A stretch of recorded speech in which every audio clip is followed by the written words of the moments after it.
하나님 말씀은 시편 9장 1절에서 10절까지 보겠습니다.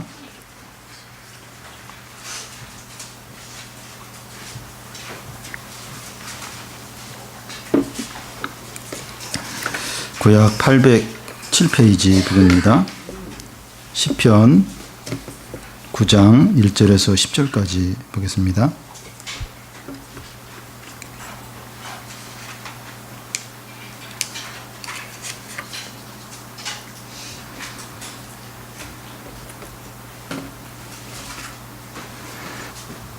한 절씩 교대로 읽겠습니다.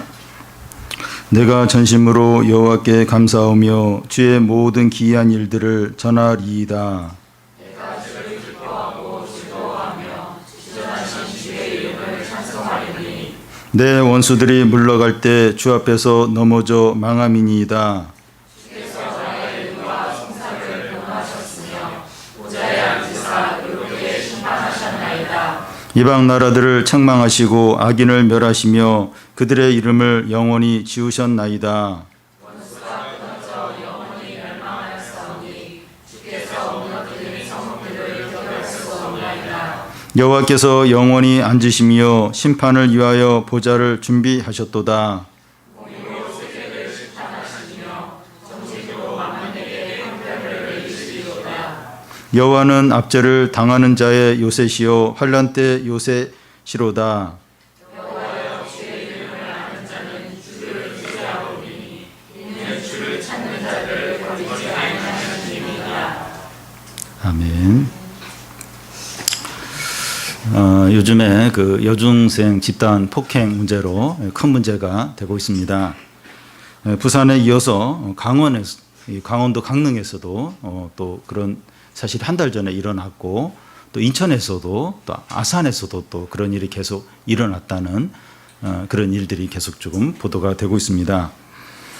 보통 집단 폭행하면 이제 남학생들에게 일어나는 일로 생각을 이제 하고 있는데, 여학생들에게도 많이 일어나고 이제 있는 겁니다. 부산, 강릉, 인천, 아산 이런 곳에서 일어났다면 뭐 전국 각지에서 일어났다고 이제 볼 수 있습니다. 그리고 이 네 건만 일어난 것이 아니라 아직 언론에 이제 드러나지 않았고 또 경찰에 신고가 되지 않아서 그렇지 많은 집단 폭행이 이제 이루어지고 있다 하고 이렇게 볼 수 있습니다. 그리고 더 절망적인 것은 이런 폭행을 저지른 여학생들이 죄의식도 없고 법도 무서워하지 않는다는 겁니다. 여학생들이 이 정도면 청소년 문제가 얼마나 심각한가 하는 생각을 하게 합니다. 그런데 더 절망적인 것은 이런 청소년 문제에 대해서 사회적인 대책이 전혀 없다는 겁니다. 집단 폭행을 같이 하고 나서도 만 14세 미만이면 이제 법으로 이제 구속을 받지 않고, 또 이 보호 감찰 대상인 청소년들을 이제 교화하는 게 전혀 이루어지지 않고 이제 있다고 합니다.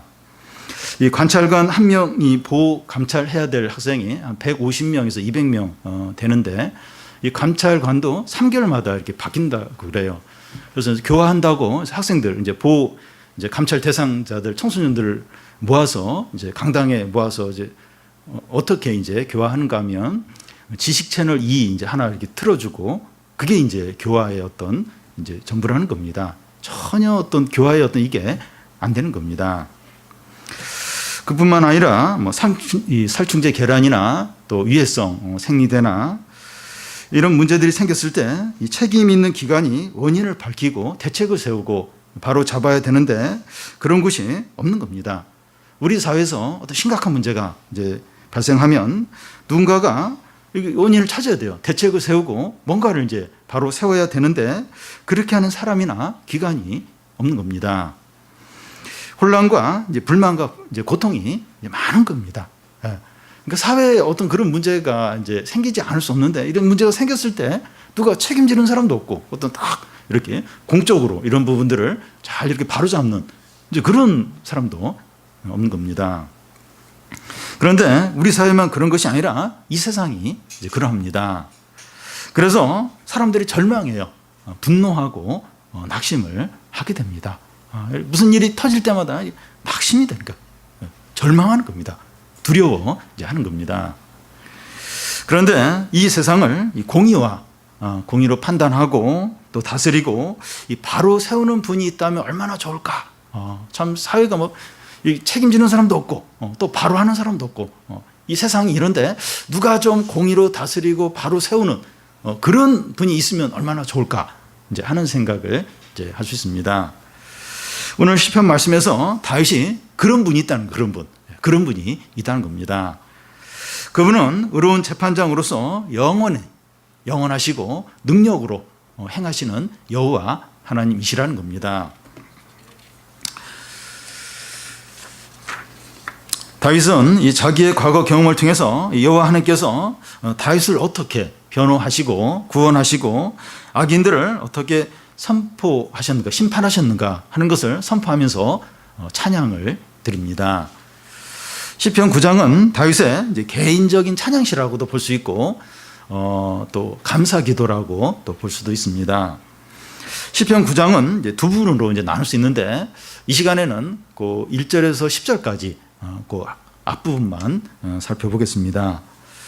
오늘 말씀은 다시 세 부분으로 나눌 수 있는데 이 첫 부분은 그 1절과 2절로 하나님을 전심으로 이제 찬양을 하는 것이고 이 두 번째 부분은 3절부터 6절까지로 하나님께서 과거에 그 다윗을 위해서 어떻게 행하셨는가 하는 것이고 이 세 번째 부분은 7절에서 10절까지로 하나님께서 현재와 이제 미래에 또 어떤 일을 행하시는가 하는 것을 다룹니다.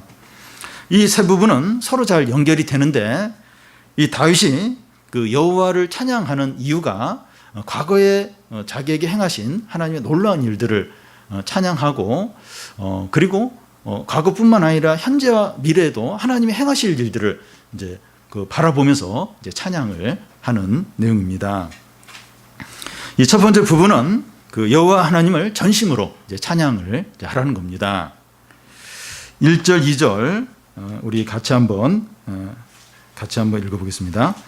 내가 전심으로 여호와께 감사하며 주의 모든 귀한 일들을 전하리이다. 내가 주를 기뻐하고 즐거워하며 지존하신 주의 이름을 찬송하리니. 다윗은 여호와 하나님을 이제 찬양하는데 오늘 우리에게 어떻게 찬양을 해야 되는지, 찬양은 이렇게 하는 거다 하면서 보여줍니다.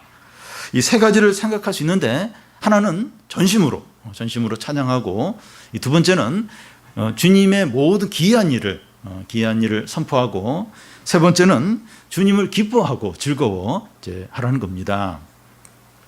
먼저 이제 찬양은 전심으로 이제 해야 한다는 겁니다. 두 마음을 품으면 안 됩니다. 진실하고 정직하게 해야 합니다. 입으로만 찬양하지 않도록 해야 됩니다. 그러니까 악보에 따라서 또 이렇게 반주에 잘 맞추는 이게 중요한 것이 아니라 온 마음으로 찬양을 하는 겁니다. 이 악보하고 잘 안 맞을 수 있어요. 이 반주하고 뭐 틀릴 수도 있어요. 근데 온 마음으로 하는 찬양이 훨씬 더 이 반주에 정확하게 맞추고 그것보다 더 중요하다는 겁니다. 온 마음이 하나님을 향하도록 해야 한다는 겁니다. 그러니까 입으로는 찬양을 하는데 머리는 계속 다른 거 생각하는 거예요. 다른 거. 그러면 그건 이게 온전한 찬양이 아니라는 겁니다. 이 성가대가 찬양을 할 때뿐만 아니라 교인들이 찬양을 할 때 온 마음이 하나님께 향하도록 해야 한다는 겁니다. 특히 이제 성가대 같은 경우는 이제 교인들이 함께 이제 그걸 들으니까 틀리지 않고 잘 맞추는 거기에 신경을 많이 쓸 수가 있어요. 이제 그러다 보면 그 하나님께 온 마음이 향하기보다는 어떤 악보 안 틀리는데 거기에 이제 이렇게 맞추게 되고 이번에 안 틀렸다, 실수 안 했다, 그걸로 이제 이렇게 만족하기가 쉽다는 겁니다. 그래서 근데 뭐 찬양대뿐만 아니라 우리가 이렇게 찬양을 할 때 하나님께 온 마음이 향해지도록 그렇게 찬양을 해야 한다는 겁니다. 두 번째는 하나님의 기이한 일들을 선포하는 그런 찬양이 되어야 한다는 겁니다. 이 찬양하는 이유가 이 사람의 공로나 이 자랑 때문이 아니라 하나님께서 행하신 일들을 이렇게 선포하는 이제 그런 찬양이 돼야 된다는 겁니다. 다윗이 이 전쟁에 나가서 크게 이제 이기고 돌아왔을 때 다윗이 얼마나 리더를 잘했나, 또 다윗의 부하들이 얼마나 잘 싸웠나 하는 것으로 찬양을 하는 것이 아니라 그 전쟁 중에 하나님 어떻게 도와주셨고 우리를 구원하셨는가, 이걸 이제 찬양을 이제 하는 겁니다. 이 3절이 이제 같은 것을 말하는데, 내 원수들이 물러갈 때 주 앞에서 넘어져 망함이라. 대적자들이 망해서 도망을 치는데 다윗 앞에서나 부하들 앞에서 막 무너지면서 도망을 친 것이 아니라 하나님 앞에서 무너지고 도망을 쳤다는 겁니다. 하나님의 큰 능력과 기적으로 기적이 함께 하셨기 때문에 다윗이 그 원수들을, 대적들을 크게 이길 수 있었다는 겁니다. 다윗이 얼마나 잘했는가, 또 그 부하들이 얼마나 일심단결해서 잘 싸웠나, 이제 그게 아니라 주 앞에서 하나님의 능력과 하나님의 도움으로 전쟁에서 이겼다는 거죠. 이 4절도 이제 같은 것을 이제 말씀하는데, 주께서 나의 의와 송사를 변호하셨으니 보좌에 앉으사 의롭게 심판하셨나이다. 다윗이 이제 사울과 그의 사람들로부터 온갖 중상모략과 모함을 당했는데 하나님께서 변호사가 되신 거예요. 이 다윗의 변호사가 되시고 또 의로운 재판장이 되셔서 다윗은 의롭다, 다윗에는 허물이 없다, 이것을 이제 심판을 이제 하셨다는 겁니다. 그래서 하나님께서 이 다윗을 이 대적한 그 이방 나라들과 원수들을 어떻게 하셨습니까? 그 5절 6절을 보면, 이방 나라들을 책망하시고 악인들을 멸하시며 그들의 이름을 영원히 지우셨나이다. 원수가 끊어져 영원히 멸망하였사오니 주께서 무너뜨린 성읍들을 기억할 수 없나이다.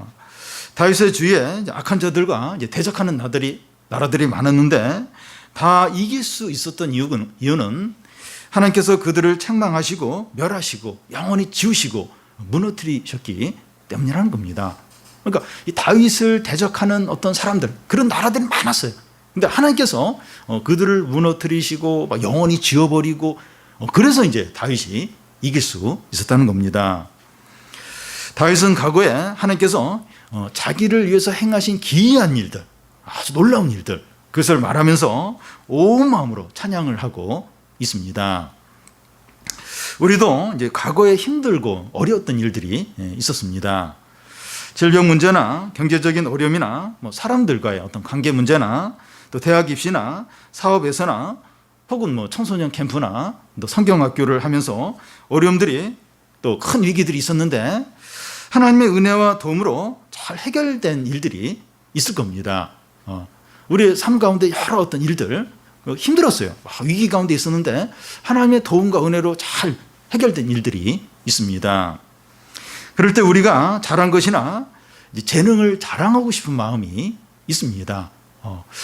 그때 그렇게 어려울 때 내가 또 열심히 했거든, 내가 또 이렇게 판단을 했거든, 근데 또 이렇게 내가 여러 어떤 이런 그런 게 있었는데 이렇게 했거든, 이러면서 자기를 이렇게 자랑하고 싶은 마음이 들 수 있습니다. 그래서 하나님을 찬양한다고 하는데 이 자기가 잘한 것을 생각하면서 자기도 지혜에 빠져서 이렇게 찬양을 할 수 있다는 겁니다. 그러니까 이렇게 하나님께 감사해 찬양을 하는데 근데 내가 이렇게 잘했지 이러면서 막 자기 만족과 자기 도취와 자기 환상에 빠져서 이렇게 찬양을 할 수도 있다는 겁니다. 우리는 이제 다윗을 보면서 이제 배워야 합니다. 원수들이 하나님 앞에서 무너져서 도망을 쳤고 주님이 변호해 주셨고 주님이 의로운 재판장이 되셔서 재판을 해 주셨다.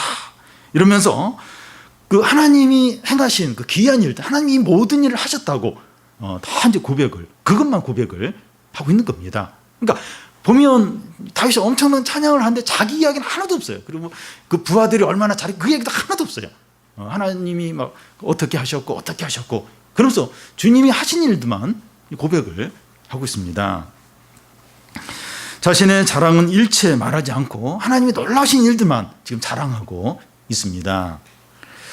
그래서 우리는 그동안 힘들어하던 문제가 해결이 되고 또 기도가 응답이 되었을 때 하나님 앞에 홀로 나아가서 하나님께서 얼마나 놀라운 일을 행하셨고 하나님의 은혜와 사랑과 능력이 얼마나 큰가, 이걸 묵상을 하면서 이렇게 하나님께 찬양을 드려야 됩니다. 물론 이제 사람들하고 같이 이제 있을 수 있는데 사람들하고 같이 있다 보면 자꾸 이렇게 어떤 자랑을 자꾸 하기가 쉬운 거예요. 그래서 이렇게 어떤 하나님이 기도응답을 해주시고 또 어려운 일을 해결해 주셨을 때 하나님 앞에 홀로 나아가서 하나님이 어떤 일을 하셨고 하나님 은혜와 능력이 얼마나 큰가 그걸 이렇게 묵상을 하면서 하나님께 온 마음으로 찬양을 하는 것이 필요하다는 겁니다. 우리가 잘한 것이나 다른 사람이 도와준 것이나 또 우연 같은 것들에 찬양을 돌리지 않아야 됩니다. 그러니까 꼭 우연 같아요. 우연. 그래서 운이 좋아서 그렇게 된 거 아니야? 뭐 이런 식으로 우연에 이렇게 돌리거나 또 뭐 다른 사람이나 또 우리 자신에게 돌리지 않아야 됩니다. 주님이 우리를 위해서 행하신 기이한 일, 놀라운 일, 그것만 감사하고 찬양을 드려야 됩니다. 찬양을 이제 어떻게 하는 것인가? 세 번째는 주님을 이제 기뻐하고 즐거워하는 겁니다. 2절 앞에 보면 내가 주를 기뻐하고 즐거워하며 하는데 사람들은 그 시험에 합격하거나 또 취업을 하거나 또 사업이 잘 되거나 질병이 치료됐거나 또 큰 어려움이 해결이 되면 기뻐합니다. 세상 사람들은 그 일 자체로 기뻐합니다. 그런데 우리들도 이런 일로 기뻐하죠. 이런 일이 좋죠. 뭐 시험 합격하고 또 뭐 사업이 잘 되고 병이 낫고 그럼 우리도 행복하죠. 그렇지만 우리들은 그 일 자체로 즐거워하는 것으로 끝나는 것이 아니라 그 일을 허락하신 주님을 즐거워하는 자리까지 나아간다는 겁니다. 오히려 그 일 자체보다도 어려움을 해결해 주시고 또 기도에 응답해 주신 주님을 더욱 즐거워하고 기뻐한다는 겁니다. 세상 사람들은 잘된 일 자체로 즐거워하는데 우리는 이 잘된 일로 인하여 주님을 더 즐거워하고 기뻐한다는 겁니다. 그러니까 세상 사람들하고 우리 차이는 세상 사람들은 뭔가 이렇게 잘 되면 누가 어떻게 해서 내가 또 이렇게 해서 그러면서 뭐 자기 자랑하면서 즐거워해요. 그게 전부예요. 근데 우리는 어떤 기도응답이나 어떤 어려움이 해결됐거나 좋은 일이 있을 때 그 일로 인해서 하나님을 더 즐거워하고 하나님을 더 기뻐한다는 겁니다. 그래서 그 일이 이렇게 됐는데 그 기도응답이 됐는데 그 어려움이 잘 해결이 됐는데 하나님이 어떻게 놀라운 일을 행하셨나 하나님의 은혜와 사랑과 또 능력이 얼마나 대단한가 그걸 뭐 더 느끼는 거예요. 전에도 이제 그런 걸 알았지만 그 어려운 일이 해결되는 걸 보면서 또 그 기도가 응답이 되는 걸 보면서 그 하나님의 사랑과 능력과 또 그 풍성함과 또 살아계심과 그게 막 더 막 느껴지는 거예요. 그러면서 그 일 자체로 즐거워하는 그것보다도 하나님을 너무 즐거워하는 거예요. 하나님을 기뻐하는 겁니다. 이게 세상 사람들 우리의 차이예요. 세상 사람들 그 일 자체로 좋아요. 좋아하고 자랑하고 끝나는데 우리는 그 일로 인해서 물론 그 일도 기뻐하지만 진짜 즐거워하고 기뻐한 건 그 일을 통해서 하나님이 확 느껴지는 거예요. 하나님의 사랑과 은혜와 또 어떤 놀라운 일들 그게 막 확 느껴지면서 하나님이 너무 즐거운 거예요. 하나님으로 너무나도 행복한 겁니다. 이게 신자죠. 그리스도인은 이런 자입니다. 저는 여름 행사를 치르고 지금까지 좀 이렇게 오면서 하나님께서 교회와 우리 성도들 안에 응답하시고 또 회복시켜 주시고 함께 하신 증거들을 이렇게 보면서 얼마나 감사하고 행복한지 모릅니다. 응답해 주시고 이제 해결해 주신 일들로 인해서 하나님의 사랑과 은혜와 능력과 영광을 경험하는 겁니다.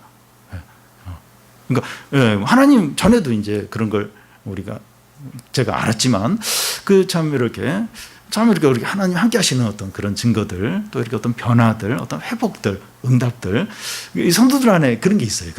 그런 걸 들으면서 얼마나 이렇게 하나님 확 느껴지는 거예요. 그리고 하나님 함께 하시는구나. 우리 공동체와 우리 성도들과 함께 하시는구나. 우리의 기도를 들으시는구나. 이게 뭐 느껴지면서 진짜 기쁘더라고요. 행복했습니다. 2절 말씀처럼 내가 주를 기뻐하고 즐거워하며 지존하신 주의 이름을 찬송하게 되는 것입니다. 이 주님을 즐거워하는 거예요. 그 일을 즐거워하는 게 아니라 주님을 즐거워하고 주님을 즐거워하고 지존하신 주의 이름을 찬양하는 겁니다. 찬양. 이렇게 할 수 있는 사람들이 이제 성도들인 겁니다. 주님이 즐거움의 대상이다. 주님을 기뻐한다. 주의 이름을 찬양한다. 이게 믿음이 있는 사람들만 이제 할 수 있는 거죠.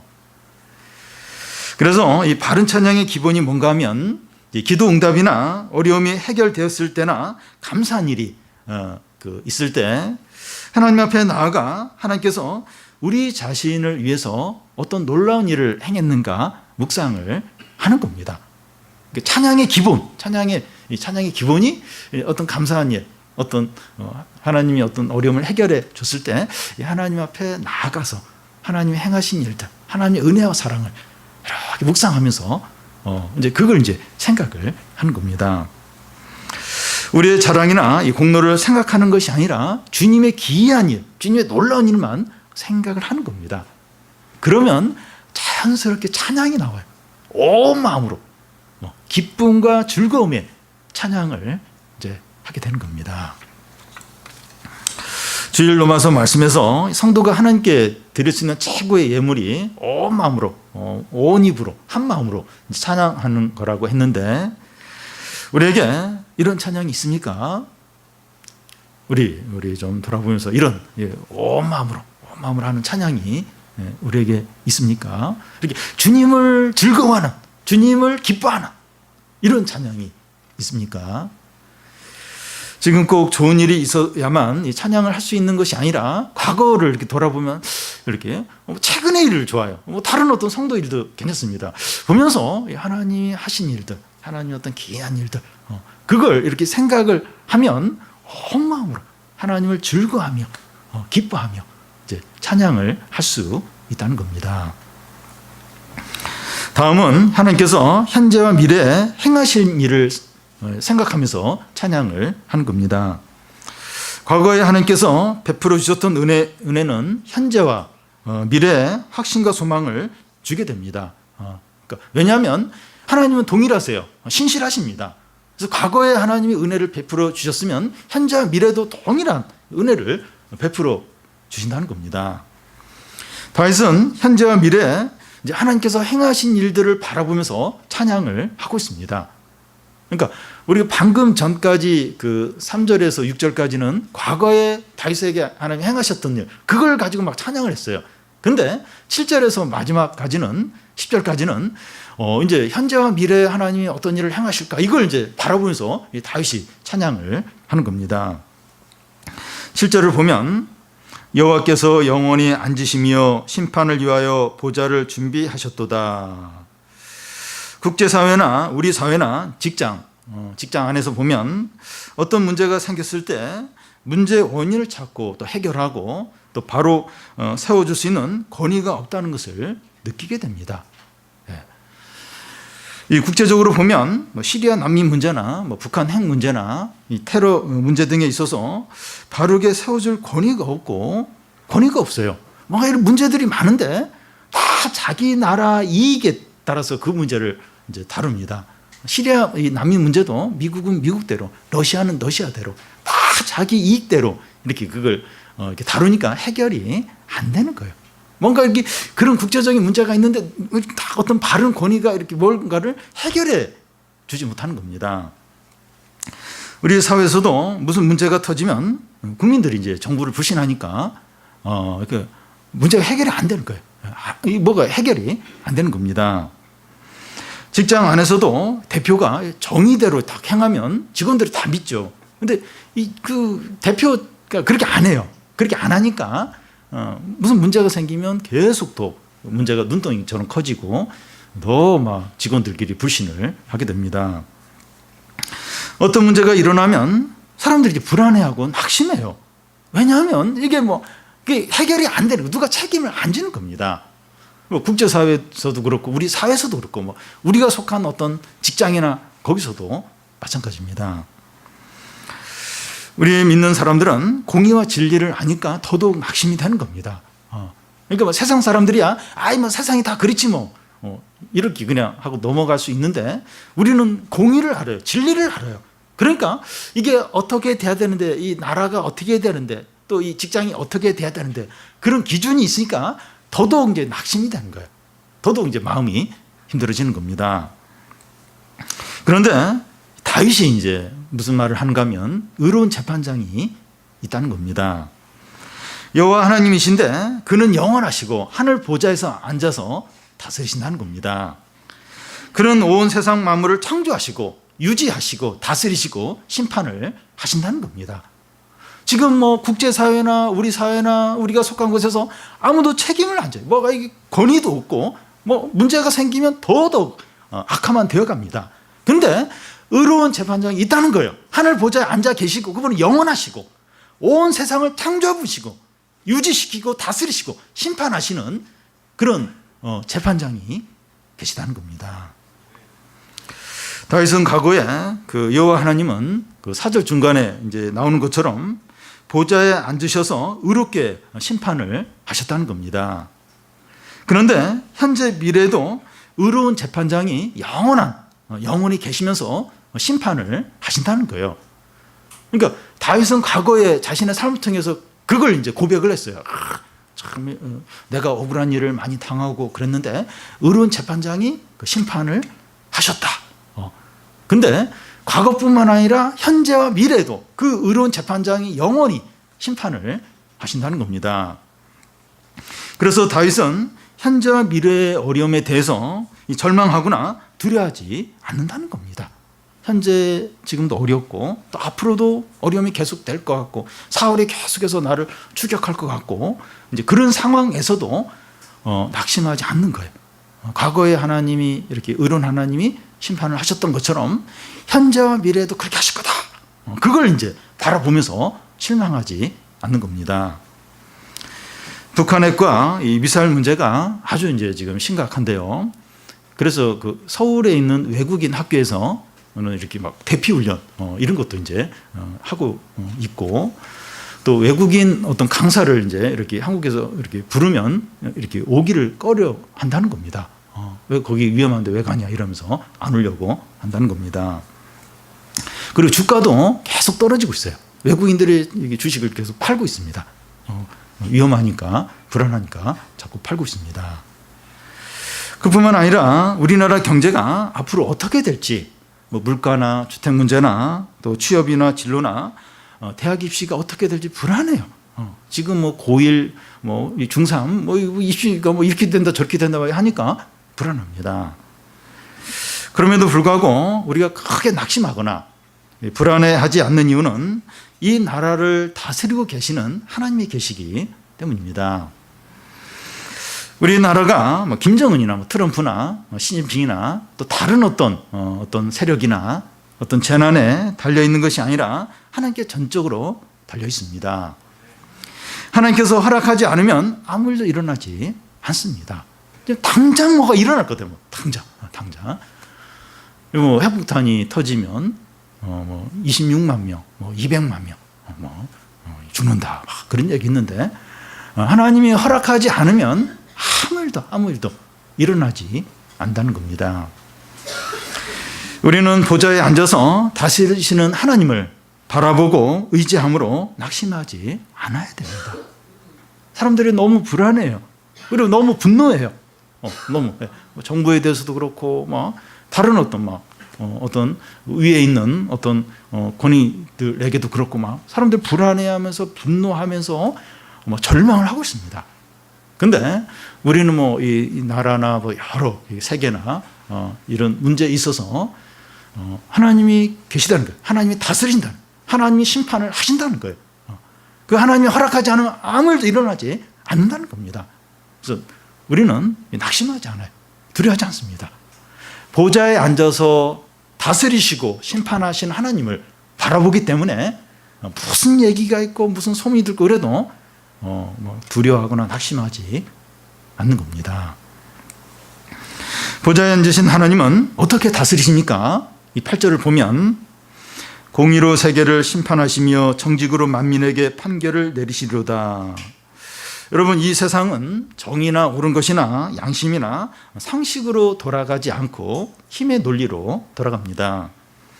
한국과 중국과 미국과 일본과 이 북한과의 관계를 보면 철저하게 힘의 논리로 이제 움직입니다. 미국의 트럼프는 안보에 큰 위협을 받는 한국 정부에 FTA 폐지하겠다고 그렇게 이제 말합니다. 그러니까 한국과 미국은 우방이라고 이제 그렇게 하는데 뭐 우방이고 뭐고 이 자기 나라의 그 유익을 위해서 그런 힘의 논리로 막 누르는 거예요. 자기 나라 유익이 된다면 뭐든지 힘으로 누르면서 이제 하려고 이제 하는 겁니다. 북한은 한국과는 이야기하려고 하지 않고 미국하고만 이야기를 하려고 합니다. 한국은 힘이 없어요. 힘이 없으니까 이 힘 없는 사람하고 이야기해봤자라는 거예요. 이야기 안 해요. 미국하고만 이야기하려고 하고 무슨 협정을 맺으려고 이제 합니다. 그래서 힘이 있는 자가 하는 것이 정의고 선이 되는 거예요. 그러니까 뭔가 진리나 뭐 기준이 있는 게 아니라 힘이 있는 자가 하면 그게 진리인 거예요. 그게 곧 선인 겁니다.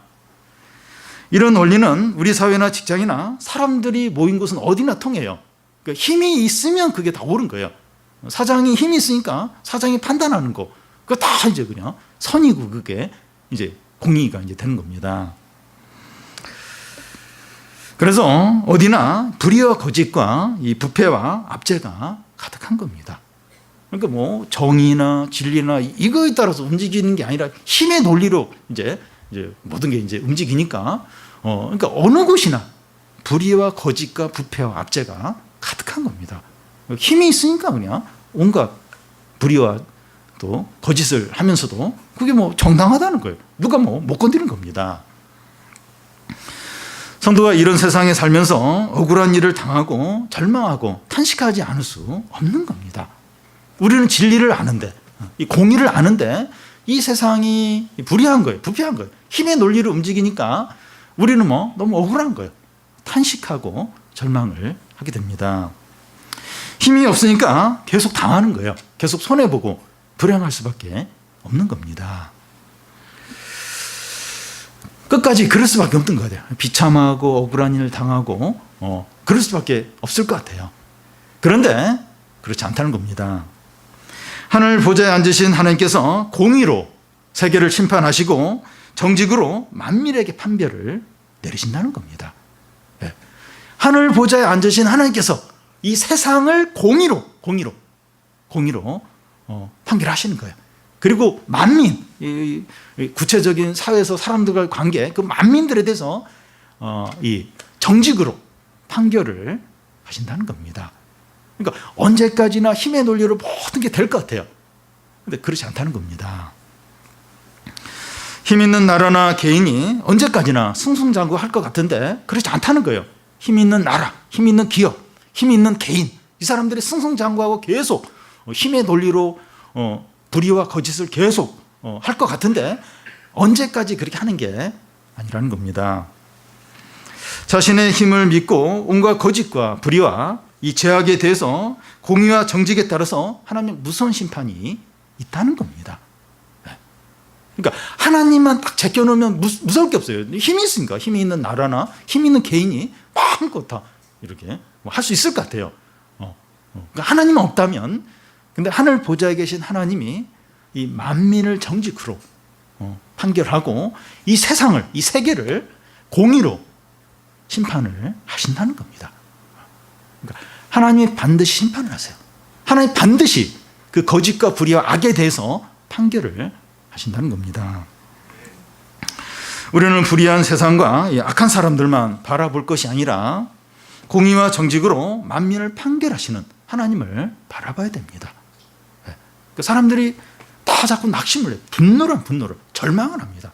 왜냐하면 상황이나 사람들은 다 힘을 가진 자들이 온갖 악한 일을 하면서 승승장구하고 성공하니까 아마 좌절을 하고 분노하고 뭐 하나님이 계신가 막 이러면서 원망을 하고 우리도 이제 막 그런 상황이 계속 연속이 되면 그런 절망이 밀려올 수 있어요. 근데 아무리 이런 절망과 부패와 거짓이 불의가 계속 억울한 일이 계속 지속된다 할지라도 끝까지 하나님 바라보는 거예요. 이 말씀 끝까지 유지하는 겁니다.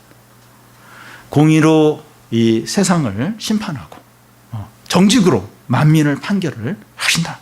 판결을 하시리라. 하신다는 겁니다. 과거에 그렇게 하셨어요. 다윗의 삶을 통해서 그렇게 하셨어요. 다윗은 미래에도 하나님이 그렇게 하실 걸 바라보고 있는 겁니다. 하나님 그렇게 하세요. 우리가 이 공의와 정직으로 만민을 심판하시는 하나님을 바라봐야 됩니다. 이 상황과 사람을 바라보면 안 돼요. 하나님을 바라봐야 됩니다. 그러면 언제 하나님께서 이 악한 자들을 심판하십니까? 이 구절을 보면 여호와는 압제 당하는 자의 요새시요 환난 때의 요새시로다. 성도가 세상에서 이 압제를 당하기도 하고 환난을 이제 당합니다. 그것도 잠시만 당하는 것이 아니라 오래 당할 수 있다는 겁니다. 여러분 우리는 성도이기 때문에 어려움도 없고 고난도 없고 항상 좋은 일만 생겨야 된다고 그렇게 생각하지 않아야 됩니다. 그러니까 예수님 믿으니까 계속 좋은 일만 생길 것이다. 또 생겨야 된다. 이런 생각을 하는 사람만큼 성경을 잘 모르는 사람이 없습니다. 이런 사람만큼 잘못 생각하는 사람이 없습니다. 성경은 절대 그렇게 이야기하지 않아요. 바울은 사도행전에서 너희가 하나님 나라 들어가려면 많은 환난을 겪어야 된다.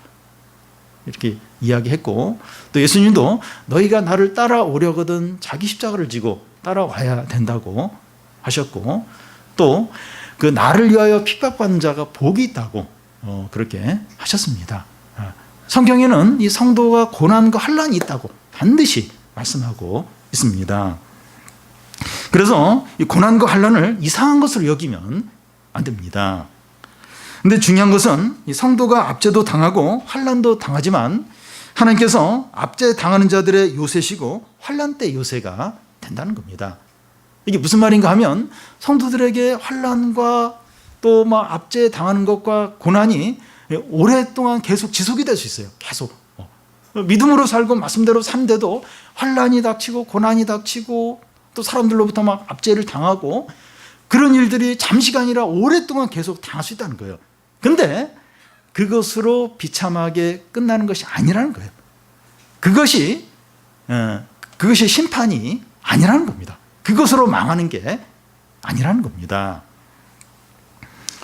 보좌에 앉으신 하나님으로부터 공의와 정직으로 판결이 내려올 때가 반드시 있다는 겁니다. 반드시 있다는 거예요. 이 환난을 당하고 또 이렇게 고난을 당하고 어려움을 오랫동안 당할 수 있지만 하나님의 때가 되면 하나님의 회복과 구원이 있다는 겁니다. 그래서 이 압제 당하는 자의 요새고 또 환난의 때의 요새라는 겁니다. 성도에게 환난과 어려움이 있지만 그걸로 막 끝장나고 비참하게 망하고 이제 그렇게 되는 것이 아니라 하나님의 때가 되면 회복과 구원이 반드시 있다는 겁니다. 그러면 왜 하나님은 성도들에게 압제와 환난을 당하게 할까요? 왜 그렇게 합니까? 우리 10절을 우리 같이 한번 읽어보겠습니다. 여호와여 주의 이름을 아는 자는 주를 의지하오리니 이는 주를 찾는 자를 버리지 아니하심이니이다. 압제와 환난이 주의 이름을 아는가 모르는 것을 드러내기 때문입니다. 주의 이름을 아는 자들은 고난과 환난이 오면 주의 이름을 부르면서 의지하게 됩니다. 그런데 주의 이름을 모르는 자는 고난이 오면 주님을 떠나버려요. 왜 하나님이 이 고난과 환난을 허락하실까? 이게 알고가 쭉정이를 다 가려냅니다. 그래서 고난과 어려움이 오면 주님을 아는 자는 주님의 이름을 불러요. 그래서 주님을 더 의지합니다. 그런데 이 주님의 이름을 모르는 자, 주님을 이제 안 믿지만 믿는 것처럼 그냥 살았던 사람은 고난이 오면 주님을 떠나버려요. 주님의 이름을 안 불러요. 주님을 모르니까. 그리고 주님을 의지하지 않는다는 겁니다. 북한처럼 이 기독교를 핍박하는 곳에는 이단이 없습니다. 그러니까 이단을 믿으면서 생명의 위협을 받으면서 그 자신이 믿는 걸 지키려고 하지 않는다는 겁니다. 그래서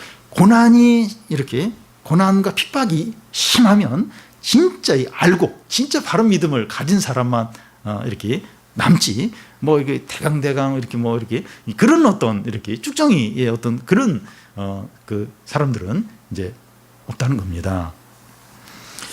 성도가 고난과 환난 가운데서 주님의 이름을 부르며 의지하면 어떻게 됩니까?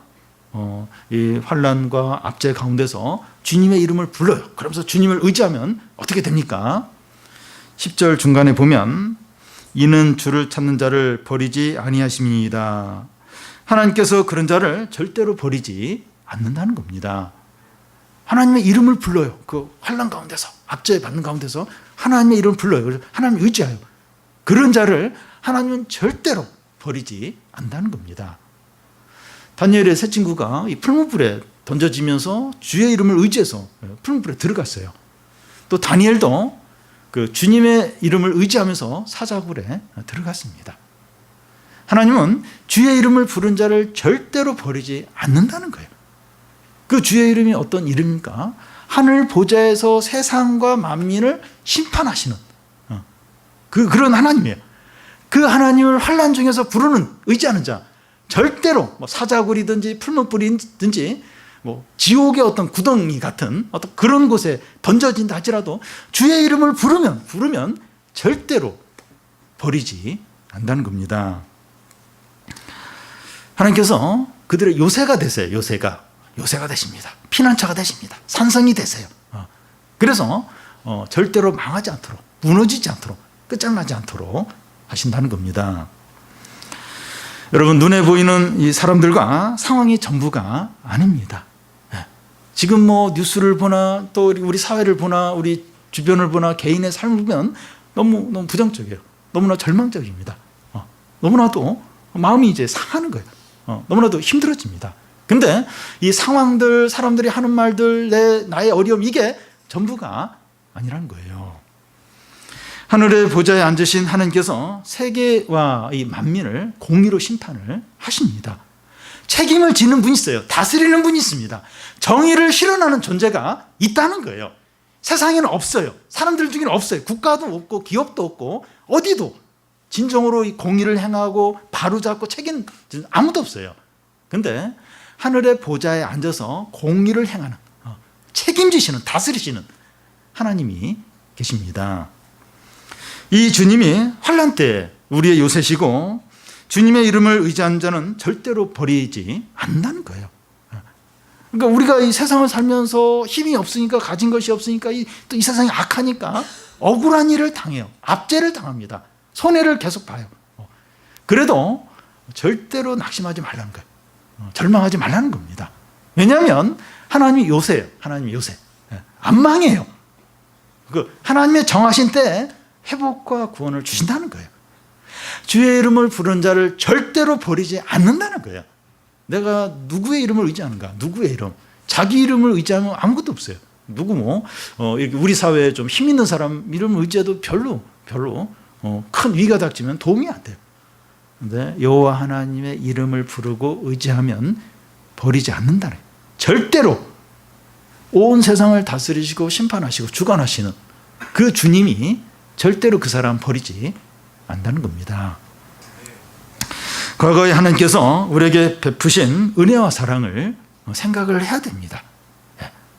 우리는 좀 이렇게 우리의 믿음이 자꾸 의심이 생길 때 과거를 생각해요. 과거를. 얼마나 많이 하나님이 회복을 시켜주는가, 얼마나 놀라운 일을 행하셨는가, 내가 지금 이 자리에 있고 내가 지금 누리는 이게 얼마나 은혜인가 한번 생각을 해보세요. 우리가 너무나 잊어버려요. 너무나 빨리 잊어버리는데 그 하나님이 하신 일들, 하나님의 은혜와 그걸 이렇게 생각을 하면, 그걸 기억을 하면 온 마음으로, 감사함으로, 기쁨으로 찬양하지 않을 수 없다는 겁니다. 여러분, 하나님을 즐거워하고 하나님을 기뻐하시 바라요. 그러니까 하나님이 행하신 그런 일들을 기억하면 내 자랑이나 내가 뭐 잘하고 그게 아니라 그걸 생각하면 이게 온 마음으로 하나님을 즐거워하고 하나님을 기뻐할 수 있게 됩니다. 이게 진짜 찬양이에요. 찬양. 좋은 일들, 또 잘된 일들, 그 일 자체보다도 그 일을 통해서 하나님을 즐거워하고 하나님을 기뻐하고 온 마음으로 찬양하는 겁니다. 하나님 과거에 이렇게 하셨기 때문에 현재와 미래에 대해서도, 현재 지금 어려워요. 그 미래도 더 이제 막 불안할 수 있어요. 그런데 그 동일하신 하나님, 그 신실하신 하나님이 여전히 영원히 하늘 보좌에서 다스리시고 이 세상과 만민을 이 공의와 정직으로 판결하시고 그의 이름을 부른 자를 버리지 않으리라. 영어 성경은 미래형으로 되어 있습니다. 미래 앞으로 현재와 미래 버리지 않는다는 거예요. 요새가 된다. 이것도 미래형으로 되어 있는데 요새가 되신다는 겁니다. 아무것도 들어가지 말라는 거예요. 그래서 우리가 이 하나님을 기억하면서 또 우리 현재와 미래를 어려운 가운데서도 이 하나님의 어떤 신실함, 하나님 기이한 일을 행하신, 또 앞으로 행하실 그걸 바라보면서 온 마음으로 또 즐거움으로 기쁨으로 하나님을 찬양하는 성도들이 되시기를 바랍니다.